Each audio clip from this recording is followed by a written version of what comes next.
Welcome to an extremely special edition of From Prison to Pastor. Pastor Rich has asked his friend, Pastor Kent, who is in Minneapolis right now, on the scene, been there since Thursday, to tell us what is it like in this city that is hurting, in the city that is seeing history in the making, tragedy. And I'm just so thankful that Pastor Kent, you were able to make time for us.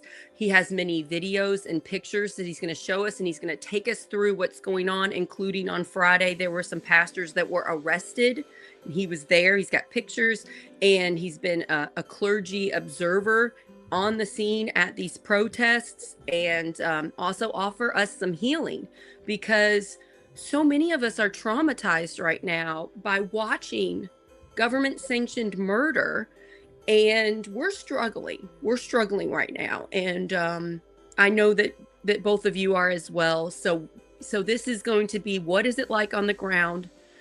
How do we handle this humanely, fighting social justice peacefully?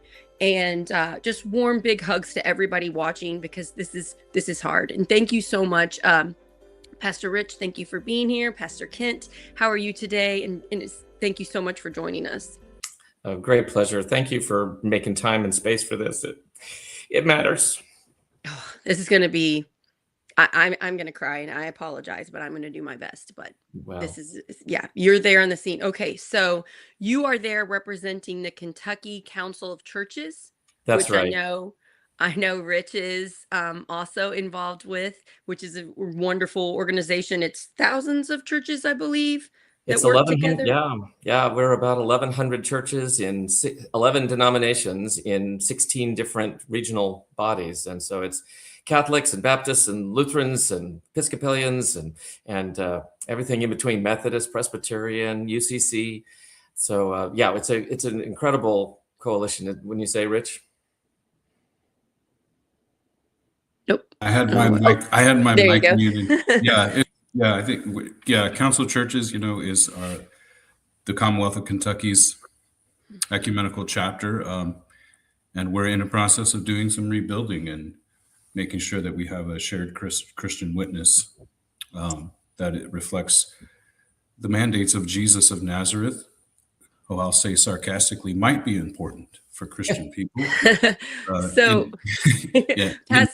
Pastor Kent, what church are you a pastor of? Right. I serve Union Church in Berea, Kentucky. Union Church has an interesting history. It was an ecumenical entity from its very origins, because it was the first abolitionist church to survive. We were founded before the Civil War, opposing slavery in a slaveholding state. And so they kind of needed every living abolitionist they could find. So we've always been an intentional ecumenical community of Episcopalians, Baptists, Congregationalists, Methodists. I'd love to know the Underground Railroad history, which I'm sure they didn't keep a lot of records of for people's safety. That's fascinating. Yeah. What an amazing church. Wow. Yeah. So I feel like history is repeating itself a little bit. It seems like the lessons of the past might be needed again in the future, does it not? Yes. And I'm just so thankful that there are so many pastors calling this out, stepping out and saying, this is wrong, this is inhumane, this is not Christian, this is not whatever other religion people are following. I'm just very grateful to you all for doing this. So the Council of Churches, you represented them, and you flew out on Thursday to Minneapolis? I did. I came on Thursday. Partners here in Minnesota sent a call nationwide for clergy to gather if they could. And I think they were a little surprised by the response. Organizers told me they'd hoped they might get 1 or 2 people from every state. 1,250 people responded and dropped everything, as I was able to do, thanks to the support of a lot of people back home, including Pastor Rich. And we were able to be on the ground for a full day of training on Thursday in advance of what the Minnesota local entities had called for a citywide strike and a march to honor the life of Renee Good, who was shot and killed almost a week and a half ago now. And the hope was that clergy would come and be able to be a bear witness, but also to be a resource to those who are, as you mentioned, traumatized This is a city that has been brutally occupied. And whatever you've seen or your viewers have watched on the news is nothing compared to what it's like on the ground. Armed guards with long guns and no identification, walking up and down streets, bashing in windows, taking people out of their cars. It is, in fact, like entering a movie scene. It's crazy. And at the same time, 3 blocks away, it's suburbia for now. And people are trying best as they can to go on with life as normal. So it is extremely difficult to dip between this reality and that reality all the time for residents here.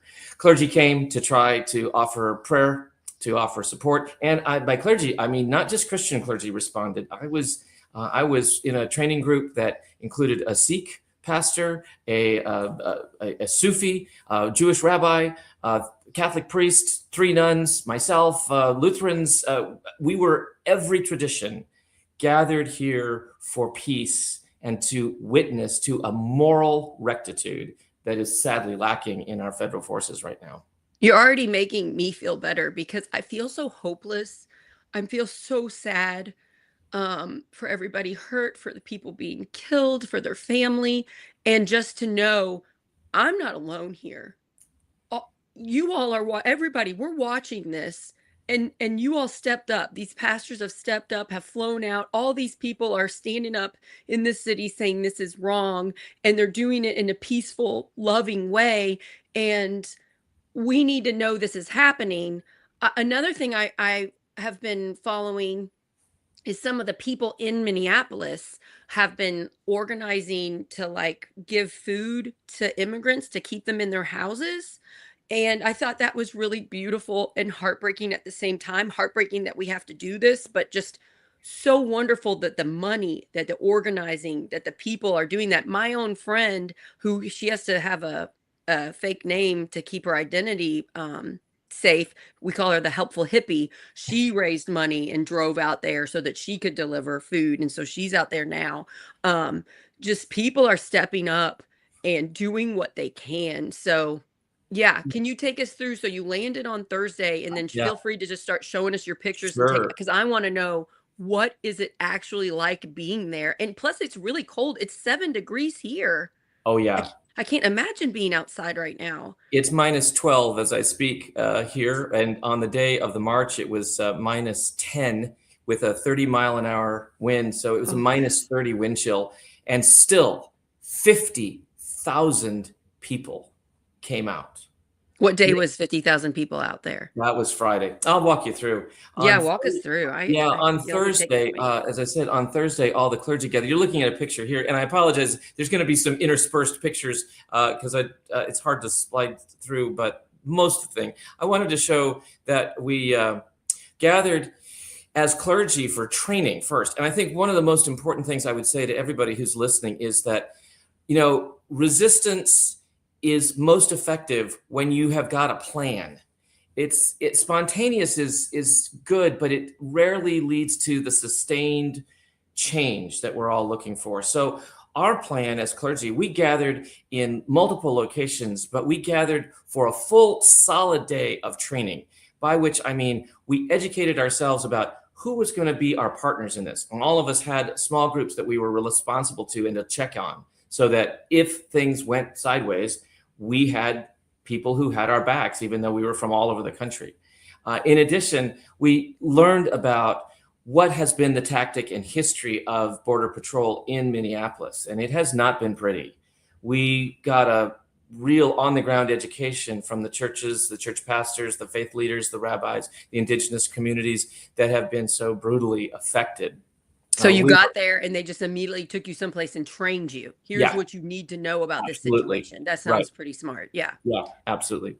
And in that training, we then organized around several actions. Again, this was a coalition of partners, not just clergy. Clergy were coming alongside of organizations like Isaiah is one, and I think you'll find the link, and March, Minnesota, which is another fantastic organization. These organizations have been organizing Minnesotans for a long time. Sadly, Minnesota has had to have a lot of cooperation around some hard things. Everyone will remember George Floyd's murder and that live on TV, which tore apart an entire country, but it certainly devastated the very same neighborhood where Renee Good was shot.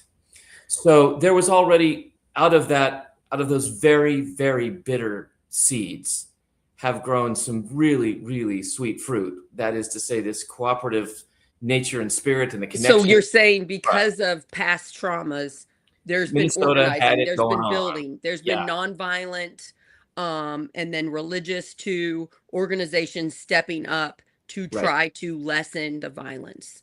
And because they were organized and knew each other, I mean, and by organized, I mean, I think people maybe freak out about like organized, like what is that? That's really just creating a relationship. Like, you know who to call. That's it's connections. It's connecting everybody together that's trying to help and saying, oh, you have this knowledge. Can you send it to us? We have this knowledge. We'll send it to you. We're doing this event. Can you promote it? Because I do that in Indiana. Trying to save Indiana is a lot of organizing and just connections. Exactly right. Yeah. Here's a picture of me in my bundled up space. One of the things that we organized for, along with partners here, we did several major actions. There were 5 different things that we were traveling across the city in prior to a 2 p.m. march. In the morning, I was assigned to a team that was going to be part of the clergy who were going to make us an act of civil disobedience to protest the fact that the airport and Delta Airlines in particular has been cooperating with ICE, renting their planes and space to the Border Patrol to deport or literally abduct over 1,800 Minnesotans in just the month of January. I did not know that. So we went to the departures. We had made careful arrangements. We had called the police. They had designated a place for us to protest for a certain number of us. About 1,000 people, Minnesotans and clergy, showed up. And 100 clergy had trained, prayed, and agreed that they would violate that stricture to stay within the zone, that they would step outside of the zone as a way of directing attention.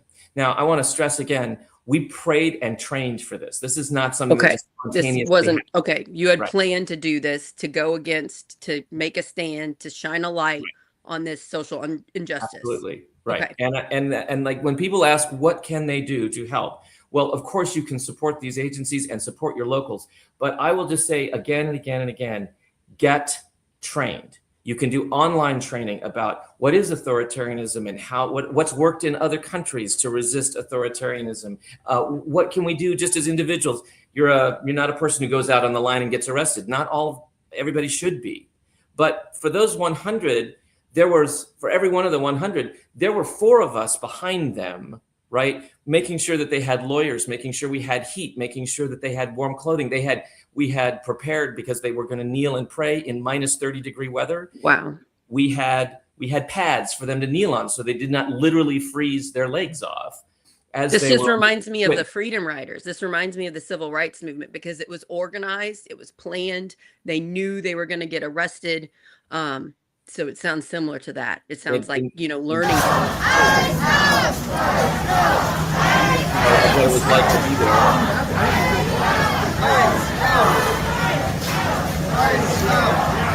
There were people from all walks of life in this. But I also think that the clergy brought a particular witness, which was one of just courageous resistance, but in peace. Right? The difference between suppression, where you go in and you make peace by locking everybody up, that's quiet. That's not peace.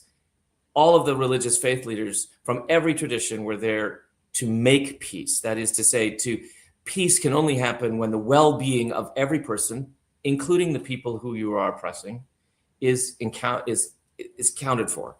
So the video you just showed us, this was at the airport on Friday. This is the airport on Friday. I say more than 1,000 people showed up here. And then they had planned. And so were those people arrested? They were. I have pictures here. I'll get there. Our streets! Who's free? Our streets! Who's free? Our streets! A lot of folks who were angry. Minnesotans are really, really tired of this. And Minnesotans are such like a beautiful people. Like they're so kind. Like, have you all met Minnesotans before? I mean, they're just lovely humans. You've said it right. You've said it right. And it hurts my heart that this national government is painting them out to be like a violent place where they have to come in. They have Indeed. to. And it's just like, that's not accurate. These are the clergy. Standing in front of you there are the clergy who be arrested. Everybody's got a right to live. Every form is every fair. Everybody's got a right to live. Everybody's got a right to dream. Everybody's got a right to dream. And before the stand jail, we'll all go down to jail. Everybody's got a right to dream. Wow, that was beautiful. I just want to comment, when you see a picture, it looks scary. It looks a mass amount of people. What are they doing? They could be violent. You show the video, they're singing beautiful, hymns or spirituals or something. Oh, we had it all. We had everything. And you can see, oh no, this isn't a violent crowd. This is a brave group of people calling out this violence and asking for it to stop. So I'm really thankful that I want to strengthen that point, because of course, one of the things that having outside observers from different places like Kentucky matters, why that matters, is because that the administration's narrative is that this is a dangerous crowd, that these people are all wanton killers, that it takes this kind of brutality to keep them in line. And I just want to point out that there were 50,000 people. We did 5 nonviolent but technically illegal actions, and not a single person, not a single incident to my knowledge involved any violence at all. And yet the very next morning, ICE agents brutally executed a bystander who was just trying to help a woman who got pushed over. It is the contrast here. I think Governor Walz made a press conference on Saturday afternoon and said it quite well. He says, I want you to stop. We're not going to refer to ICE as law enforcement anymore. They're not enforcing the laws. They are the only ones breaking them. Right. That's a good way to put it. I saw the new picture out, and I can't put it out. I can't look at it. I saw a new picture out this morning that somebody had gotten a picture of him right before he was murdered. And it is very clear he posed no threat. And hearing the Kristi Noem talk about the way they said what happened, I don't know whether I fully grasp the dangers of what this national government is doing until I listened to that. Yeah. I mean, I knew everything was bad. I've been worried for a while, but it just is like, it's just taken it to a new level of the amount of just lies, just lying with the national government, big position people, just plain out lying about what happened when we have evidence. And that's, I think, where the trauma is coming from all of us watching this. Yes, Rich. Yeah, let's jump in for a minute and mention this. You know, we are being propagandized. Yes. Okay, by the federal government, unabashedly, unashamedly. So propagandized means to take this narrative or the story and to lie about it and twist it.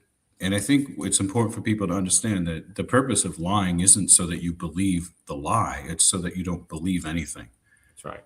The purpose, or one of the technologies or strategies of authoritarian regimes is also to, of course, divide people, right?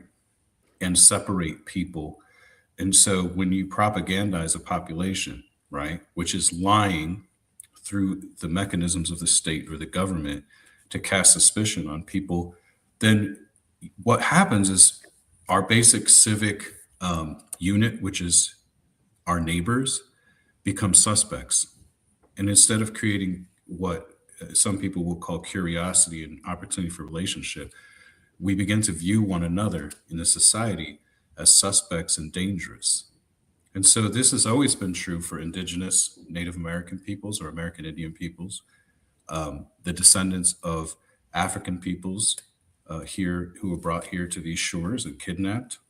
And now what we're seeing is that the reality of what many Black and indigenous leaders have been saying to us in the United States for at least since about 1492, that if one group of people can be targeted in a nation which says we hold these truths to be self-evident and uses the language of inalienable rights, but then strips those rights from people, we know that at base level there is an inherent hypocrisy.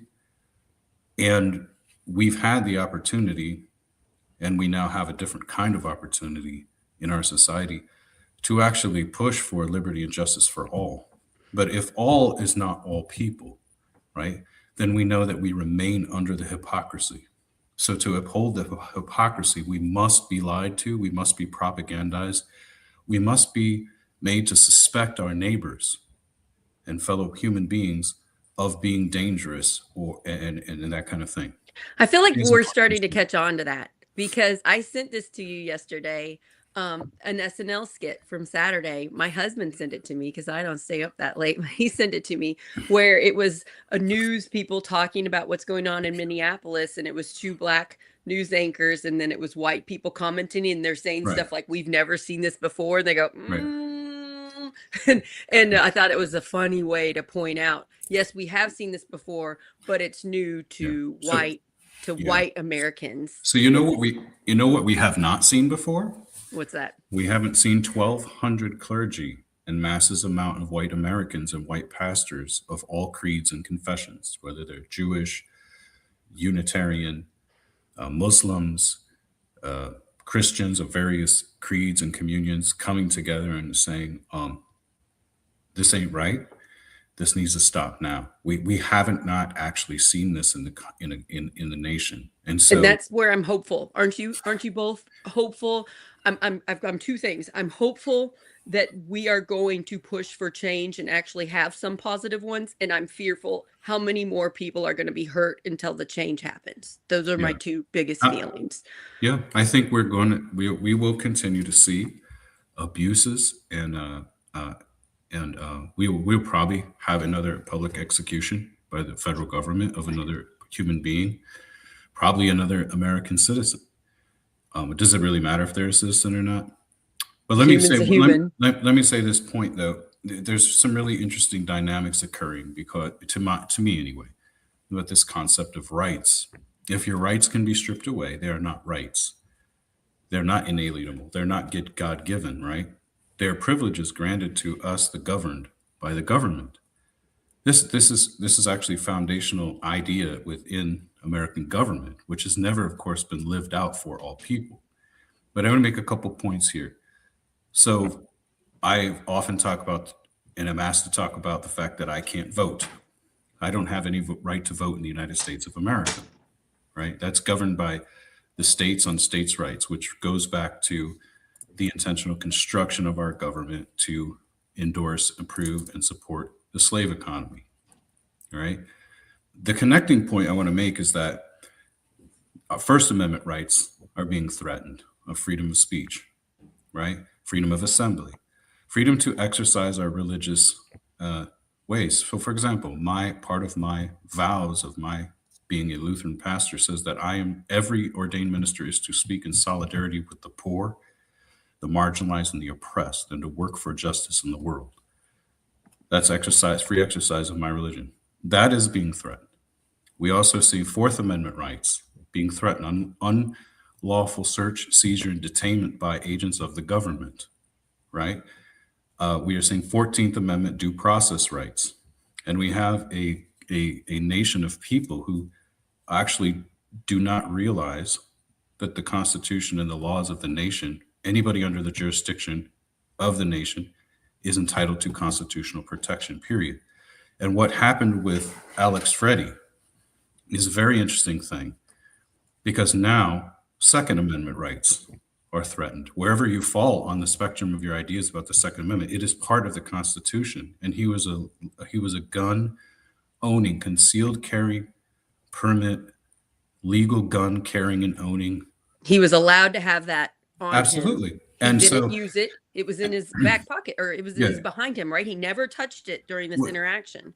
But my point is a larger picture. The constant and consistent erosion of what we've been told are our constitutional rights in the nation. And so what we see, that the loudest voices, going back, just say, to the Tea Party, right, in recent memory, were emphatic and ravenous about Second Amendment rights and warning about big government and all these things. But all of a sudden, as this actually happens, is actually literally happening on the streets of an American city, what we see is the exposure yet again of many Americans' ignorance and hypocrisies, which is to say we haven't had to, Rich. Hold on. We haven't had to worry about it. We've taken that for granted. But what we've been told, though, many of us who grew up around conservative spaces in our younger years were told that, they're going to take away our guns, they're going to force X, Y, and Z on us, right? What I want to point out here, to try to complete my thought here, is that we're seeing the hypocrisy and the ignorance of the American public in many ways, by not being able to make the connections. And then with our conservative siblings and fellow human beings, that they don't hold these values, right, as matters of principle. They hold them as matters of identity politics.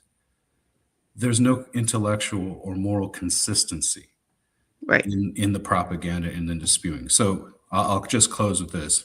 The President of the United States, the Vice President, Kristi Noem, I forget her formal title, Kash Patel, Director of the FBI, has said publicly that if a person is carrying a firearm to a protest, that is illegal. So I want to ask the question to many of our conservative siblings: where is the consistency of your value set? Because if they're stripping away, folks cannot vote in this country. We have taxation without representation. Our First Amendment rights, freedom of speech, freedom of assembly, freedom to redress, complaint, and protest to the government, right? Freedom of religious expression, protest for many of us is part of our religious expression, are being challenged. Our Fourth Amendment rights are being challenged. Our 14th Amendment rights are being challenged. And now we have seen, with the public execution of Alex Freddie, an assault on Second Amendment rights. So, and Rich, I think I want to underscore and say that they're not being assaulted; they are being ignored.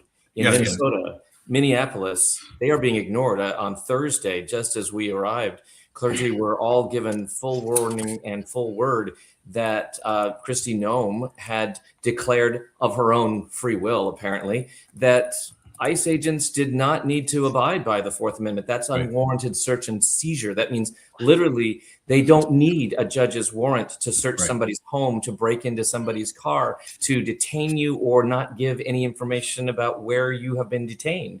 These are reasons why we had the American Revolution, because of the search and seizure. That's exactly right. The reasons why we were like, we need to have our freedom away from England because they are not giving us our rights. They shouldn't be able to go into our homes without our permission. And so that is happening now. That's right.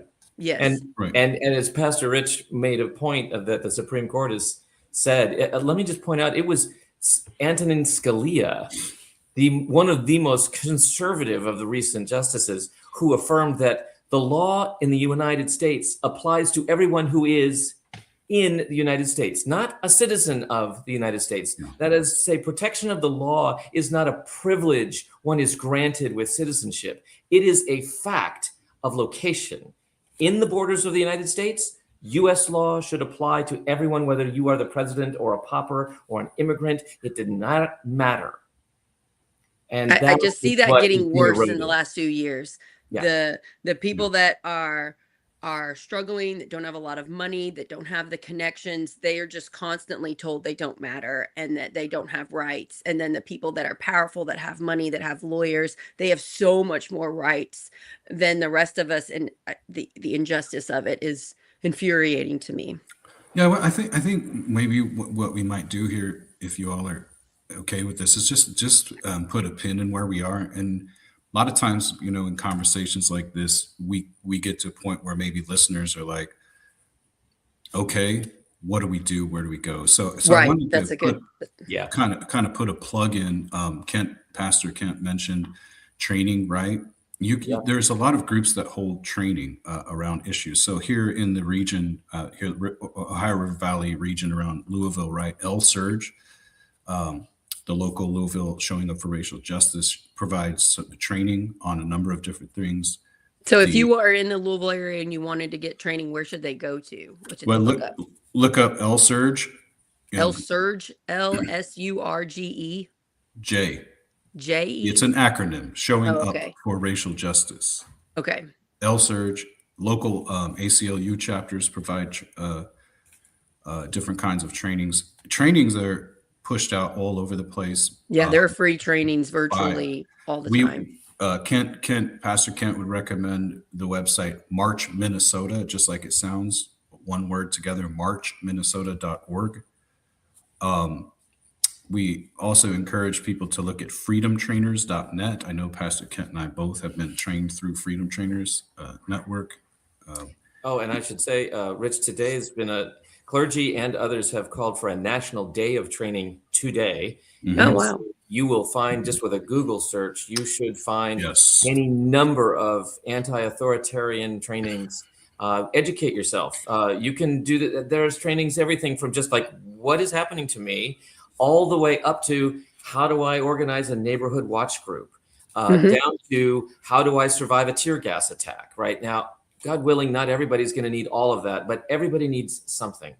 Yeah, absolutely. So especially if you're wanting to go to a peaceful protest, I think this point we all need to be trained. We can't just show up and do I believe firmly in the philosophy of nonviolence. That's nonviolence without a hyphen.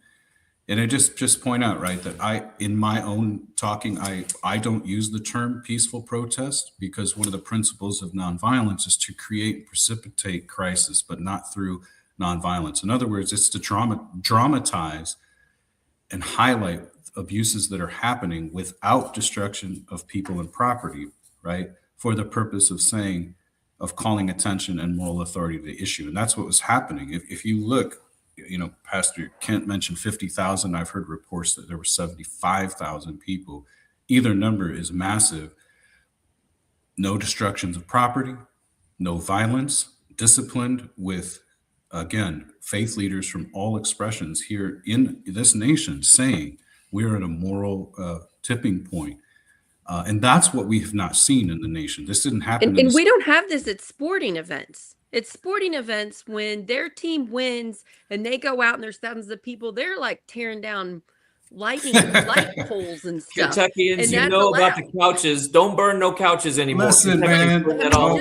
Just the fact that they're pulling this off is a human extraordinary thing that we need to acknowledge. This is amazing that you can get that many people in this freezing cold so hurt and upset about what's happening, and it's peaceful and it's not being portrayed that. We get that, but that is incredible to me. Yeah, so it is a testimony to the organizing and the training, right? And the training. Yeah, I think that's the thing I want to say is that, yes, people did show up spontaneously, but they were able to show up spontaneously because a critical mass of individuals and organizations had prepared through their lives and their lifestyle for this moment. That is, they got organized, they got training, they offered loving resistance, they offered careful planning. They were able to offer careful communications, both with authorities. So I want to point out that the police you may have seen in those earlier pictures were extremely professional. They were the Bloomington City Police at the airport action that I was a part of. They were extremely professional. They stayed calm. They stayed away. They were very gentle with the clergy they arrested. They asked the clergy, I thought this was wonderful, those police officers acting lawfully and with care and professionalism, asked the clergy once they were arrested, read them their rights, asked them to stand, and they said, would you just please put your hands behind your back as we put you on the bus that was going to take them for booking. They did not even handcuff them. They just asked them, just make it look like you're wearing handcuffs. That's training. That's professionalism. And I want you to contrast that with the way that ICE agents, who are clearly poorly trained, they are very little more than just jackbooted thugs. And I believe it was the Atlantic or maybe the New York Times that reported that up to 30 of them have histories in the Proud Boys, have histories in white supremacy movements. They were the ones who started the Charlottesville riots, right? Not the ones who went through careful training and have been formed by a notion of protection. No, they've been formed by a notion of harm. Peaceful nonviolence, as Pastor Rich talks about it, is a matter of creating environments over and over through discipline. And it takes everybody in the system for that to work. Yeah. And being nonviolent doesn't mean violence doesn't happen. It's that you don't do the violence. And I think people are getting upset about that. They don't quite understand it. Sorry, I didn't mean to start the video. Oh, no, you can start the video. We can watch it if you'd like. I thought you might like to see what 75,000 people. Yeah. And what day is this? Is this Friday? This was Friday. This was Friday afternoon. As I say, the air temperature was -10, -9, and the wind chill was -30.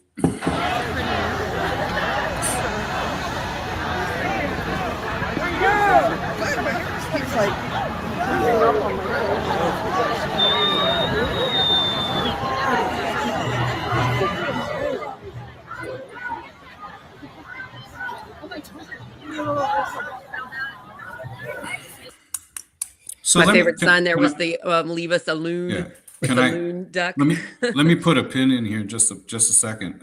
Say a couple things about what Kent was talking about. So there's a couple kind of underattended kind of points about the arrests, in my opinion, to the airport, the clergy at the airport. Number one, I think people need to be reminded that it is entirely constitutional. It's a constitutionally protected activity to record law enforcement in the course of their duties. This is the law of the land. And when citizens use these little devices that most of us have, right, that have camera and video, it's a type of level of accountability to record. And I have said publicly, and will continue to say that government agents who are doing honorable work don't need to hide and cover their identities. But the citizenry using the phone and the recording device is another layer of accountability. It's also significant that the vast majority of people arrested were white clergy members, and that was intentional too in the planning. Yep. Because here's the reality: if the government will execute a 37 or 36-year-old white woman with impunity on the streets of an American city and then kill an ICU nurse who works at the VA taking care of our veterans, who, as a matter of identity politics, is always shouted about in political circles, and they will execute that white man. What do you think is happening in detention facilities and other spaces and places? I mean, I myself know a lot about this. We've talked about this before. This is from Prison to Pastor show, so I just want to point that out, right? Yeah, thanks for saying that. Again, what are we seeing in terms of rights? Now, there may be listeners who look at some of the videos and stuff, and they're like, no way, this is terrible, whatever. What a wonderful place to live where you can have an opinion that differs from what the three of us are saying. Yep. The principle that allows people to have opinion without retribution or threat of government violence is the rights which are being stripped away from us all right now. So as some people are saying, if you voted for this, right, and now you're like, holy cow, or holy something else, I can't do this, or I don't support this. You see what's really happening with your own eyes. NRA members, are you okay with the United States government, from the president on down to the director of the FBI, saying that if you carry a gun in public to a protest, that's illegal? Are you okay with that?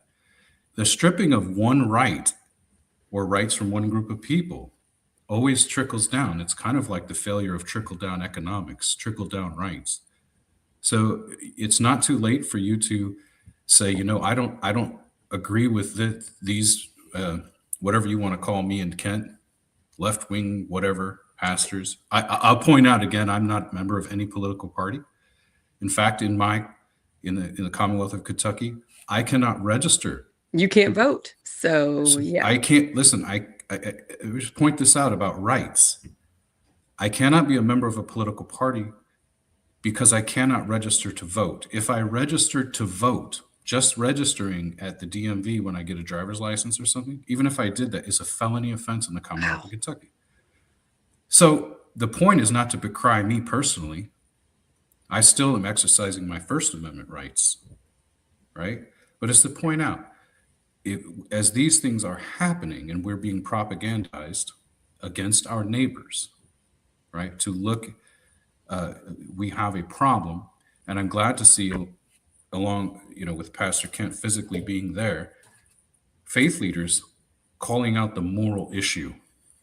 I would point out, anyway, I'll just stop there because Kent might have more to say. Kent, would you mind taking us through more of your time there and what you were seeing, and then lead us up to the absolute horrors of Saturday? Yeah.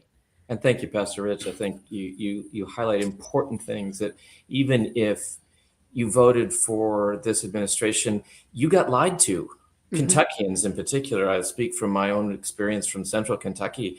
You know, the president was elected with the words, "I'll never cut Medicaid."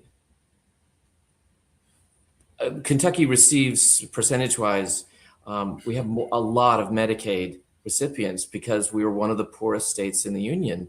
And a lot of folks wanted change, and they saw that this administration was promising that they would take away that critical support. And look what happened. $400 million so far and counting, and going up. SNAP benefits eviscerated and counting, right? So it's okay, as Pastor Rich said, it, you know, you don't have to agree with me on everything, but they have lied to you too. They've lied to the conservative folks who elected. Yeah, those people that voted for Trump because they believed his promises. Yeah. It's okay to say, you know, I believed him, and now I realize that he lies. Right. Actions. When you have the choice between words and actions, which are you more likely to believe? What's more trustworthy? Actions. How you act. And I think that's almost Christian. I mean, it was this person named Jesus of Nazareth, whose name I've invoked again, who said a tree is known by their fruits. That's right. If we have do you get grapes from thorn bushes? You do not. You do not. Yeah. Yeah. So harm, right? Again, like the stripping of rights and stuff, the harm that causes down. I've said this in a public speech recently. The umbrella of abuse is what I'm calling, is just casting a wider and wider and wider shadow over more and more demographics of people. That's right. And so, and the clergy, clergy witnessing to that. I think you're right. This is not a political movement. This is a moral movement. Absolutely. Right. This is not a partisan movement. This is an ethical movement. Absolutely. This is a constitutional movement. In other words, the only reason we can have political parties is because we have a constitution that protects free speech. Take away free speech, we do not have any parties. Right. They will not matter. Your position, pro, con, or indifferent, will not matter. The state will start giving you your opinion and telling you if and when they would like you to repeat it, and just how loud. Yeah. So we see this particularly, if I may just point this out, right? We see this particularly in the way that women are portrayed and treated in the ideological movement of the far right, which is now centered in the federal government, right? That basically this kind of attitude where the man, as the so-called head of the household, right, will say, well, to the woman, well, when I want your opinion, I'll give it to you. Yeah. Or the concept that some right-wing Christian pastors are pushing, that women shouldn't actually have the right to vote, that actually the man should vote as a household unit. I've met people while I'm out campaigning who say they don't vote. Oh no, they don't vote. It's their religion. Kind of one of my pastoral initiatives and senses of call, though, is to point out connection pieces between this.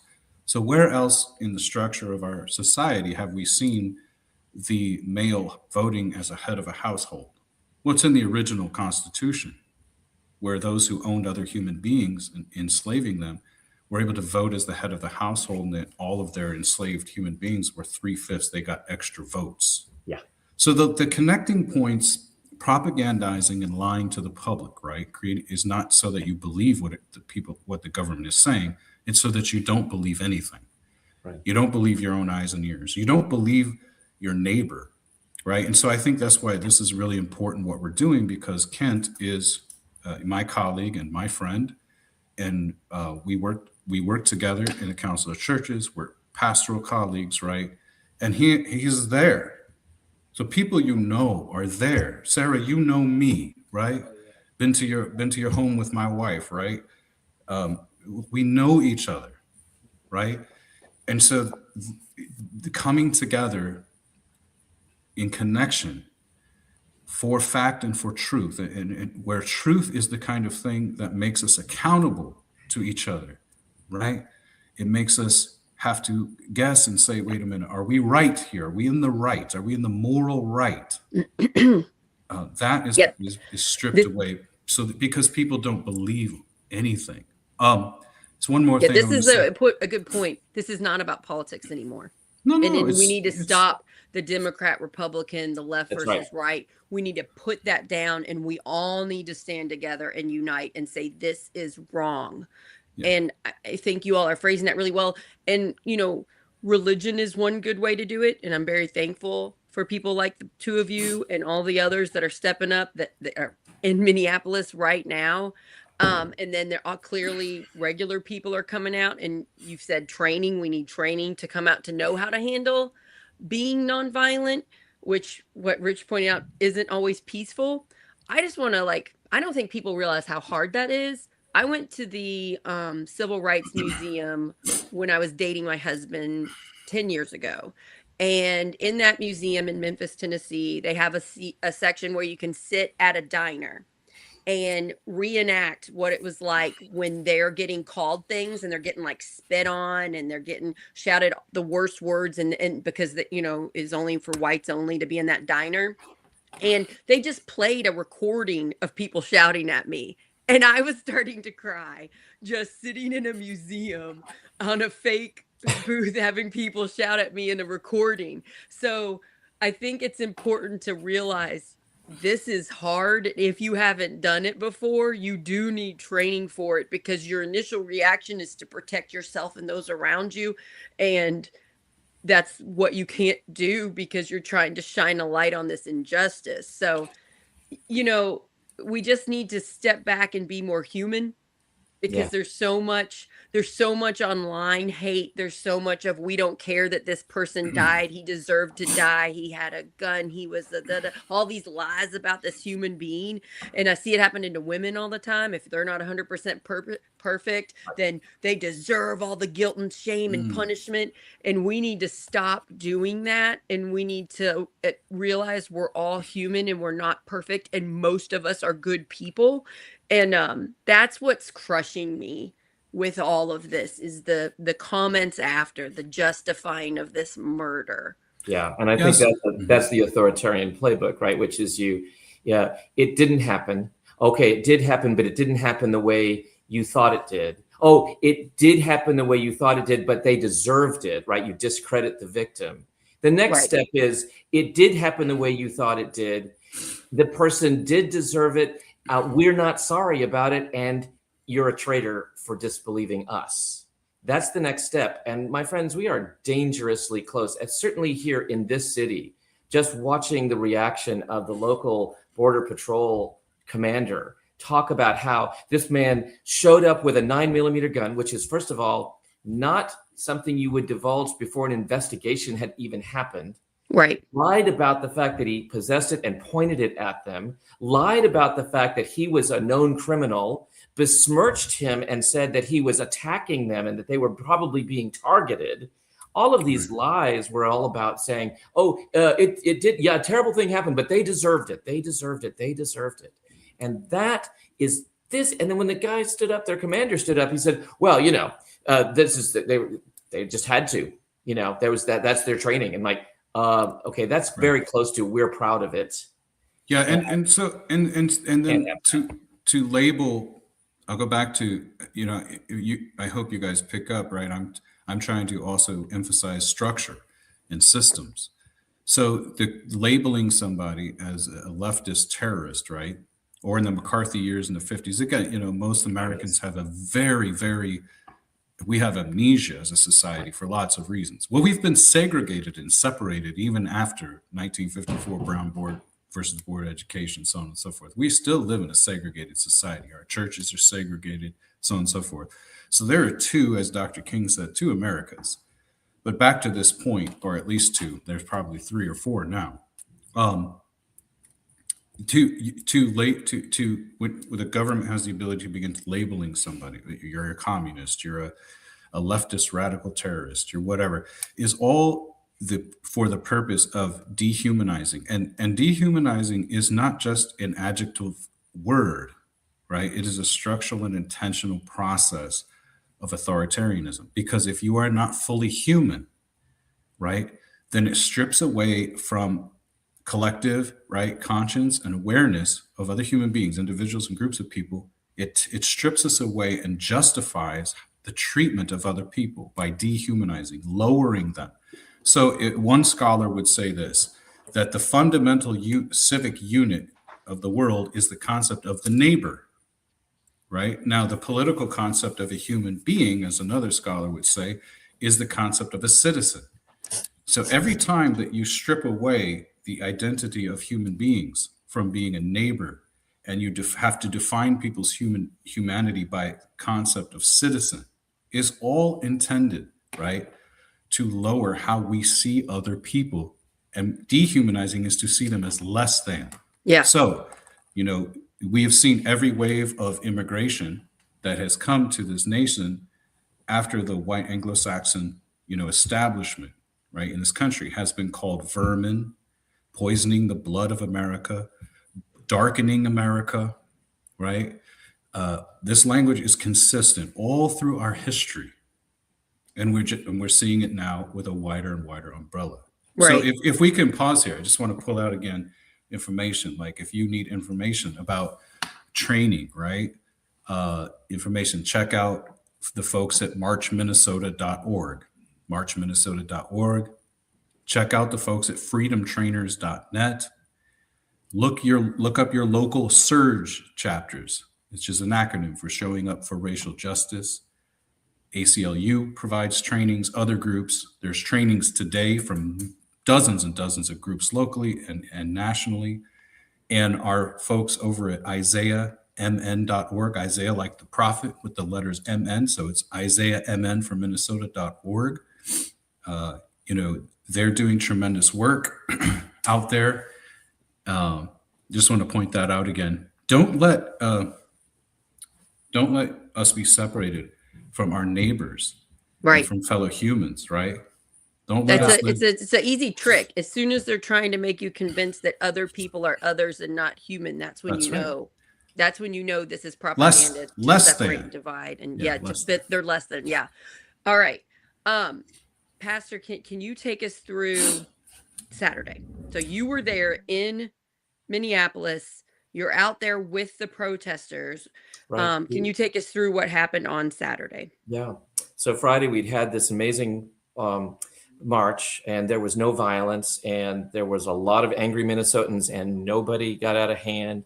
There was a huge response.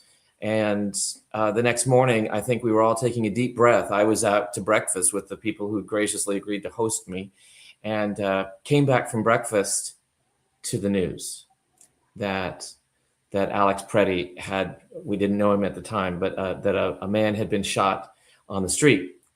And lots of confusion, lots of sadness. Immediately, though, I want to emphasize what you both have said. Neighbors heard the shot, and I spoke with a young man who lived 2 blocks away. He heard the shot, and he heard the whistles. Everyone here is carrying whistles, and they blow them whenever anybody sees ice.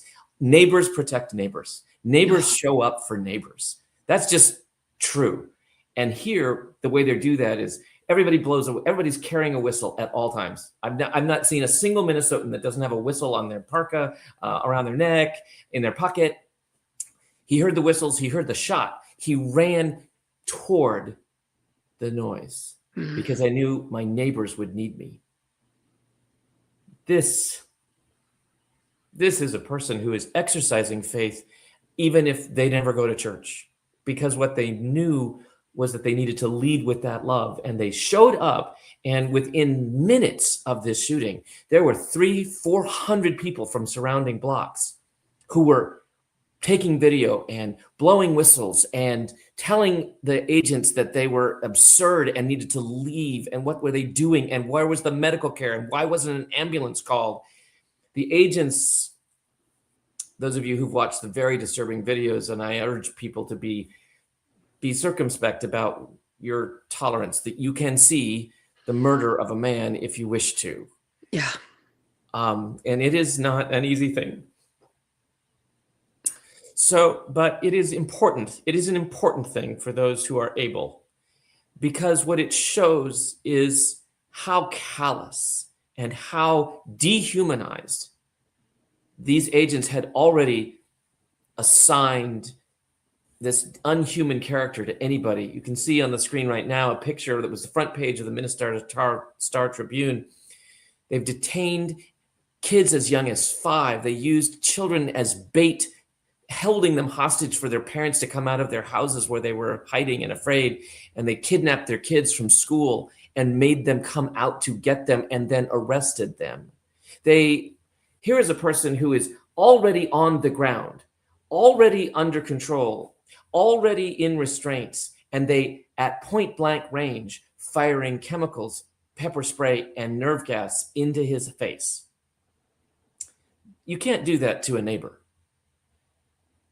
You show up for your neighbors with hot dish. You show up with care and warm blankets. You come when there's a need. You can't do this to another person you think of as human.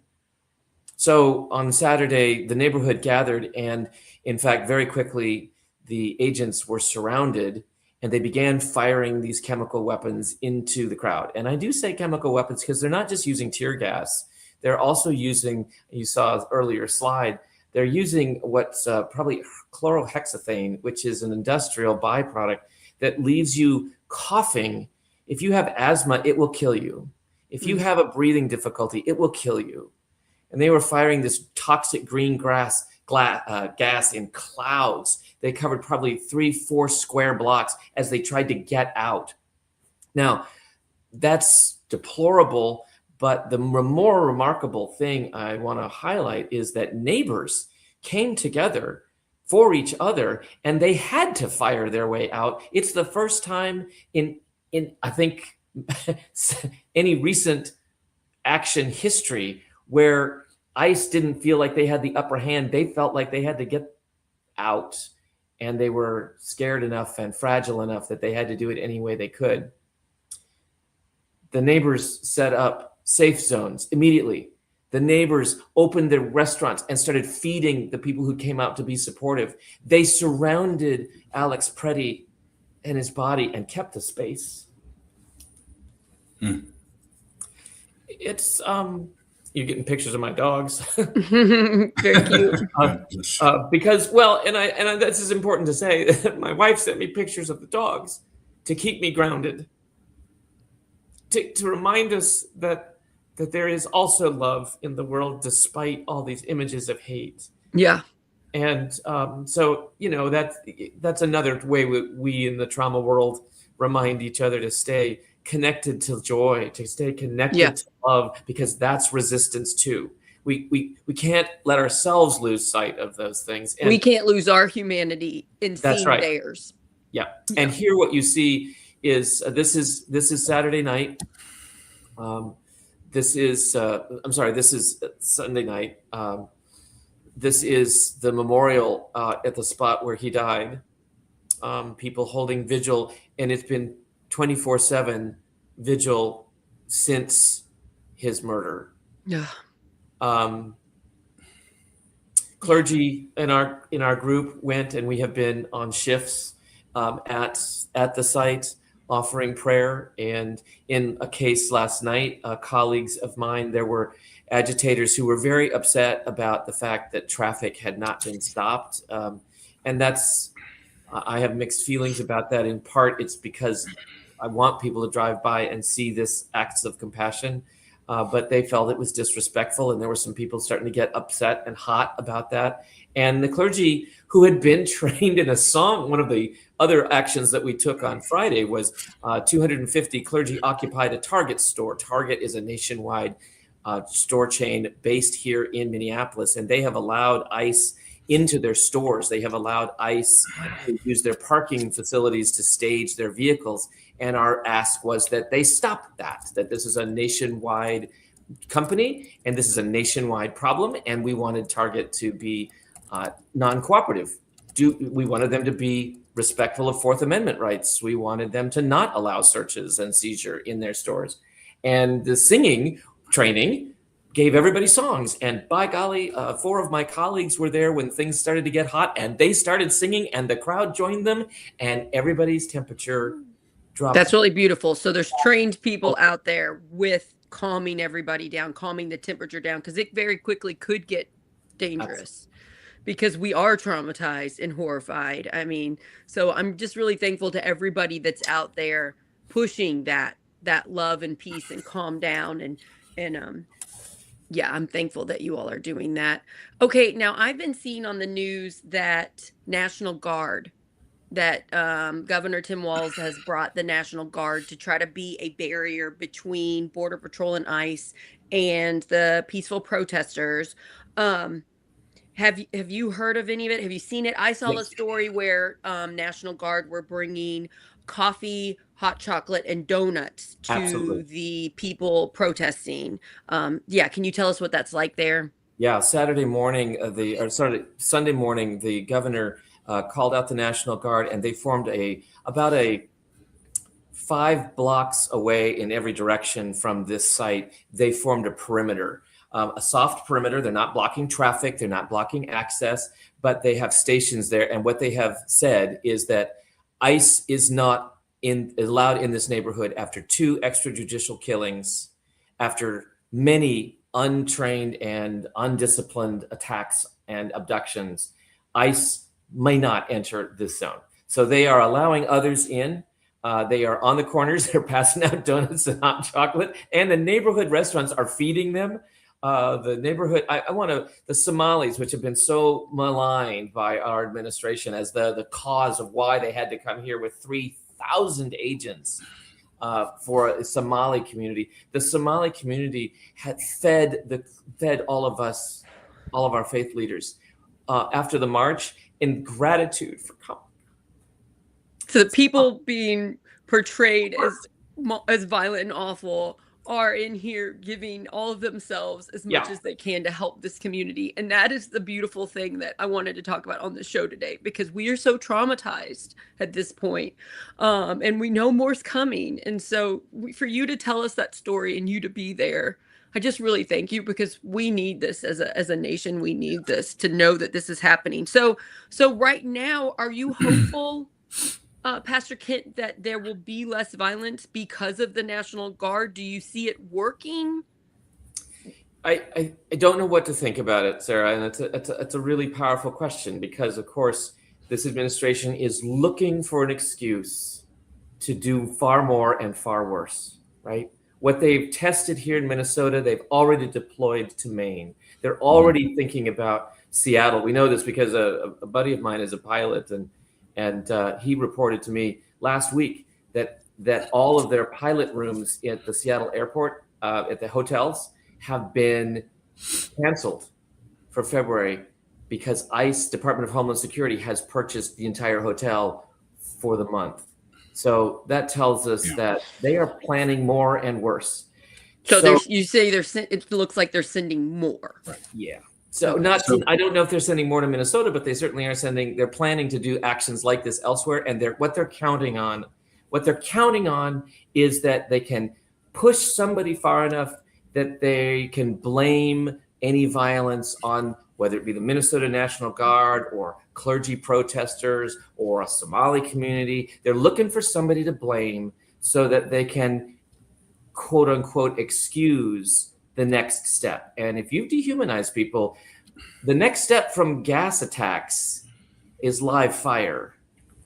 Yeah. And So can I jump in here as we're over an hour on a couple of things? No, it's Sarah's the boss. This is just a show she lets me have. Let me say a couple of things about what Ken's emphasizing here. So when we get to the place of saying the next step's live fire, there's a lot of people that think that the administration has said already, and people are calling for white supremacist groups actually are calling for the Insurrection Act to be invoked, right? So I want to point out that what's happening here is you have at least two, and sometimes more than two, multiple armed government agencies standing, in a sense, in opposition to each other. Now, many of us have some issues with police practices and stuff. That's not the issue right now. The issue is federal oversight in the Department of Homeland Security through ICE abusing people, right? And killing people. But what happens potentially when you have state or local armed agents of the government and federal agents that come into direct live fire situations? So that's a problem people should be working out for. So that's what I'm like, this is. But let me finish, wild. Please. Let me finish.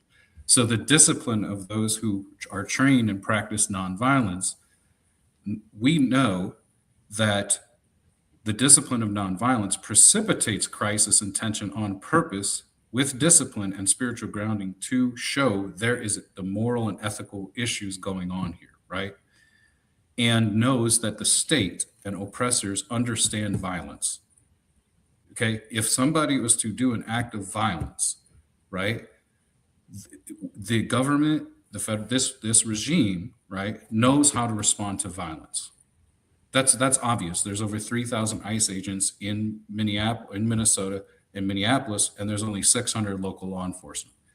So if people care about whatever narrative of the United States of America they were raised with, people need to start to say, this is not right, period. That's one piece. I want to reemphasize to people to get trained. Go to freedomtrainers.net. IsaiahMN.org has resources. March Minnesota, okay. ACLU has chapter trainings. LSurge here in the Louisville area has trainings. I mentioned that really importantly to us. Other piece I want to bring up real quick is some action items. You brought up, and the KentuckyNeighborsClinic.org provides legal services out of Lexington to 119. That's a group I'm going to be supporting financially. Okay. I'm going to point something else out. You mentioned Target, right? The fourth largest employer in the state of Minnesota, and you mentioned the airport stuff. So the organizers in Minnesota are asking us to write to Target, talk to Target about not allowing ICE to stage in their parking lots, to get engaged with Home Depot.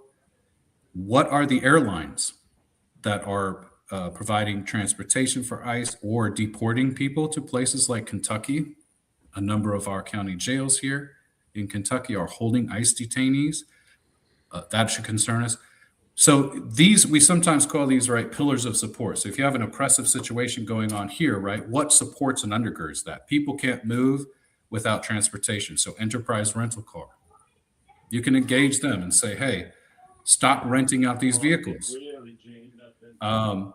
You can engage with Hilton Hotels, selling out their hotels for why should they be doing this, right? If they're for the citizenry of the United States. Target, Home Depot, Walmart. So information about that is available at iceoutforgood.org, iceoutforgood.org, if people are looking for ways to get active. The other piece is this week, I believe it's tomorrow, the United States Senate, the most powerful deliberative body in the entire world, the United States Senate, right, is starting the voting debates, could vote as early tomorrow on funding for the government, for ICE. And so we would call on those people of good conscience, Republicans, independents, people like me who are not allowed to live in participation with democratic process. I mean that seriously. Mm-hmm. Okay, to call your senators, right, to make disciplined noise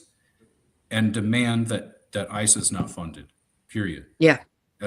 And I would reiterate to friends all across the spectrum, the stripping away of the First Amendment, Second Amendment, Fourth Amendment, 14th Amendment, so on and so forth, right, is a direct threat to the concept of liberty. We've never lived into this concept in this nation, but we do have an opportunity to look to Minnesota and what they've been doing in nonviolent direct action with people from all different expressions, and even political expressions, religious expressions, and no religious expressions, to say simply this is not right.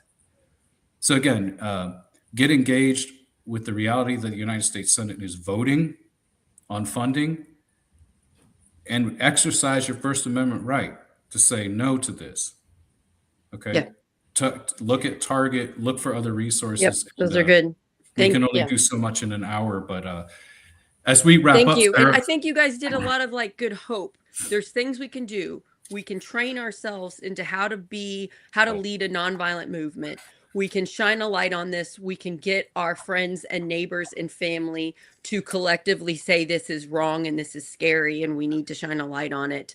So you've given us a lot of things, and I thank you so much for both of you. Pastor Kent, what I would love for you to do, I know over the next few weeks and days, you're going to be processing all that you've seen this week. True. I would love for you to jot down the hopeful stories and the horrible story, anything that that has meaning to you. I would like you to jot them down, and I would love for you to come back on the show and tell me all of them. We want to know, if you wouldn't mind. I would love to have you back on. We can put any more pictures you want, show them again. We want to know, what is it actually like there? Because it helps us to see the picture, because there's so much propaganda. Absolutely. So thank you so much. What a wonderful human being. I feel really privileged to have got to spend this time with you. Another thing I want to point out, around 1:30 today, I'm going to be doing a live interview show with Pastor Chris Lance. He was on the show a few months ago. He is doing an like a prayer vigil calling out against this in Indiana, where there is a detainment center where they're detaining human beings. And so they're going to have the whole thing's going to be live, and he's going to share where we can watch that live. But I'm going to do an interview with him beforehand on why he's doing this, what is going on in Indiana, because we don't have what's happening in Minneapolis, but we do have prisons set up as these detainment centers happening in our state. Our state government, our like local and state police and stuff, has been very helpful in working with ICE. So we're having a different thing here than what is happening in that state. So and so Sarah, it's probably good to just mention, when you're talking about your state, you're talking about Indiana, and Pastor Kent and I are pastors in Kentucky. But for those who don't know the geography, right? Yeah. So in Indiana, it's a very red, supermajority red state that Governor Mike Braun really seems to like. But I was just, it's different. It's different. Wanted to point out that there's this little thing called the Ohio River that separates Louisville. I'm at the bottom of Indiana, right close to you. Right, and I'm at the top of Kentucky. Kentucky. And Pastor Kent's in the middle of Kentucky. So, I wondered if we could. This is something we haven't done, Sarah, but I feel I'm feeling a lot from you guys. People are feeling a lot of feels right now. And just affirm, like, if what you're feeling. Be gentle with yourself. Yes. Be bold. I want to say to folks, as a pastor, be bold in your story. Be bold in your witness, and gentle and humble toward others. I also just want to lift up. I know Pastor Chris Lance, obviously, lift up a prayer and say, may God bless and protect those efforts up there. And then for our dear brother Kent, that there's some old words from the Hebrew Bible that say, may the Lord bless him and protect him. May the Lord's face shine on him with grace and with mercy. And may the Lord look on him with favor and grant him and all of those gathered for the purpose of loving your neighbors as yourself. May peace be with you along the way. And I want to throw this last phrase in here from Jesus of Nazareth, who said, blessed are the peacemakers. They shall be called children of God. Amen. Amen. Thank you. Thank you, you too. Love to you both. Please stay safe. Love to everybody hurting right now. Love to everybody traumatized. You are not alone. You are not alone. We are in this together, and we're going to keep trying. Yeah. And you guys have a wonderful day, and have a safe flight home. Thank you. Yes. Thank And you, Sarah. I hope to have you on again, and you have my cell number, and please consider me a friend, and call or message anytime. Thank you. Thank you, Rich, for bringing the most beautiful people onto Project Next to share their stories. It's been really wonderful. I'm just so glad I called you and convinced you to do this show with me. All right, peace and love. Hey, hug each other, man. If you're listening out there, if you're a rage baiter in the comments, hey, listen, man, we ain't mad at you. We are talking about we're talking about neighbors, man, people. Right. Hug your family, hug your dog, your cat, your snake, or your lizard, whatever you got. If the snake talks to you, don't hug it. Troll comments, yeah, man. Listen, love to you guys. Love absolutely. to you. I know this is scary. You can change. You don't have to be filled with anger and hate. Amen. Yeah. You don't have to be like this. There's a better way forward, man. Amen. So say hi to a neighbor. It's cold outside. If you're outside, check on your neighbors. Make sure everybody's okay. Shovel your neighbor's driveway or something if you can, or bake a cookie for somebody. But show a little bit of love and let random acts of kindness along the way be our resistance. That is our way, right? Yes. That the very thing that's being destroyed is the very thing we know best, how to be our neighbor's friend. Yeah. That's all. Say to hell with this. We're looking upwards to whatever is heavenly. And the basic line of heavenliness is the ability to share kindness and goodness and cookies. And even if you know somebody that's mean and grumpy all the time, which would be me before I have coffee, maybe tell them, you know what? Here's a cookie or something. I don't know. But, listen, stop being sour, a little sweetness in your life. We ain't mad at you. We just want a better world and society for all people. Amen. Yeah, thanks. That's a good way to say it. I try to give love to the commenters at the end. It's interesting. It's interesting. It's been interesting the last few weeks since our YouTube has gotten a little bit bigger. Yeah. All right, you all. Love you guys. Love you all. Peace.